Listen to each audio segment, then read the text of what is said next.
میدان کربلا میں مصطفیٰ جان رحمت تشریف لے آئے ہیں. عمرو بن سعد چونکہ سعد بن ابی وقاص صحابی رسول کا بیٹا تھا. عجیب بات ہے, باپ جو ہے جنتی ہے اور بیٹا جہنمی ہے. یہ سعد بن ابی وقاص وہی صحابی ہے انہوں نے جنگ احد کے موقع پر پہلا تیر مصطفیٰ جان رحمت کی جانب سے کفار پہ چلایا تھا اور پکار کر کے کہا تھا لوگوں گواہ رہنا میں نے اسلام کی یادی کے لیے اپنے نبی کی جانب سے پہلا تیر کفار پہ چلایا ہے. اسی صحابی رسول کا بیٹا عمرو بن سعد ہے جو پہلا تیر نواس رسول پہ چلاتا ہے اور پکار کر کے کہتا ہے اے یزیدیوں گواہ رہنا میں نے پہلا تیر امام حسین پہ چلایا ہے. اسے کہا جاتا ہے جنتی باپ کا جہنمی بیٹا, وہی جہنمی بیٹا کہتا ہے یہ علی اکبر جو ہے نبی نہیں ہے بلکہ ان کا چہرہ نبی سے ملتا جلتا ہے. امام علی اکبر نے پھر اپنے جوہر دکھائے یہاں تک کہ آپ نے 700 یزیدیوں کا سر قلم کیا اور پھر ایک تیر آیا اور آپ کے دھوکے سے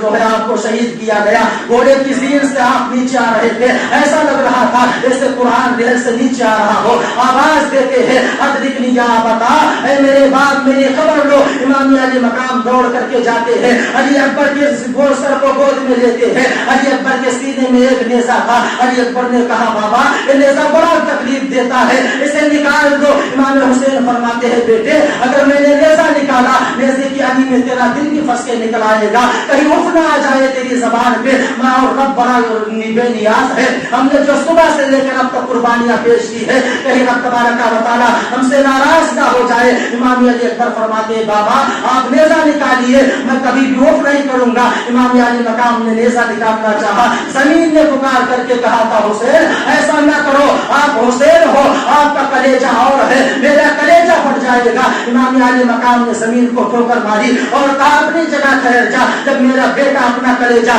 کٹوانے کے لیے تیار ہے میں نیزے کو نکالنے کے لیے تیار ہوں, تو کون ہوتی ہے چلانے والی. امام علی اکبر کا نیزہ پکڑ کر کے میرا آقا حسین نکالتا ہے تو صرف نیزہ نہیں آیا تھا یارو بلکہ 18 سالہ نوجوان بیٹے کا کلیجہ نکل کر کے باہر آ گیا تھا. پھر امام علی مقام نے اپنے بیٹے علی اکبر کی جانب دیکھا اور دیکھا کہ علی اکبر مسکرا رہے ہیں. ہونا یہ چاہیے تھا درد کے مارے کراہ اٹھتے مگر علی اکبر مسکراتے ہیں اور کہتے ہیں بابا میں نے صبر کا مظاہرہ کر دیا ہے. پھر امام علی اکبر فرماتے ہیں بابا آپ صبح سے لاشیں اٹھا کر کے تھک چکے ہیں, میرا جنازہ یہی پڑا رہنے دے میں یہی پہ دفن ہو جاؤں گا.